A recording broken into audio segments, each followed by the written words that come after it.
Still have? Okay. Ayan guys, mayroon lang ako i-discuss sa inyo. Additional lang siya sa mga frying. Ikaw. Sir, you putting your volcano avocado, no? Volcano? Yeah. Put avocado. No. Ha? Okay, no need. Okay, meron akong pinirito dito, shrimp. Nilagay ko sa tissue. Okay. Yung isa naman nilagay ko sa sa frying rack. Ano yung difference? Explain po natin. Tanong guys, there's some question kung mas maganda ba ilagay ang mga fried item sa tissue or kaya dito sa rack. Okay, yung iba pagkakaintindi nila mas maganda pag nilagay sa tissue kasi nga mag-absorb ng oil. Hindi po natin alam na ito talaga yung pinaka the best procedure kasi ganito po yan.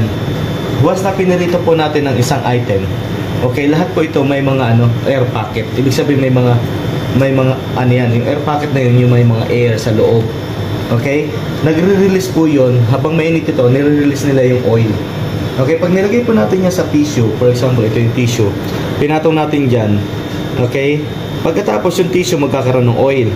Okay? Piniprevent natin makahinga yung fried na items natin. So, hindi po niya mai-release o mailabas yung mga oil, excess oil. Kaya talagang ito ang pinaka-the best.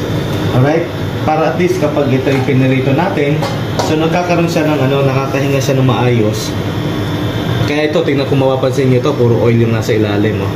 Tapos hanggang ngayon, crispy pa rin yung pinirito ko kasi nga nakakahinga siya ng maayos. So alright, I hope mayroon kayong natutunan sa simpleng tinuro ko sa inyo.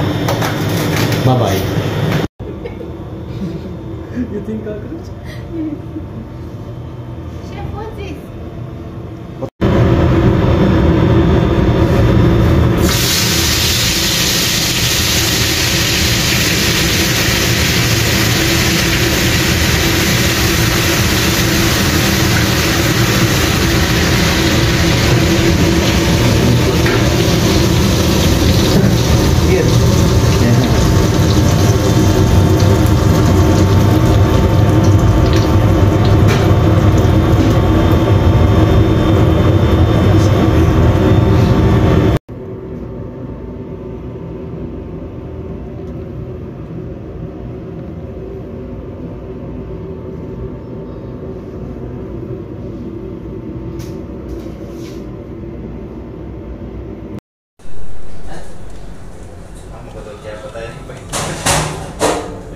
नहीं दिखने में कैसा लग रहा है?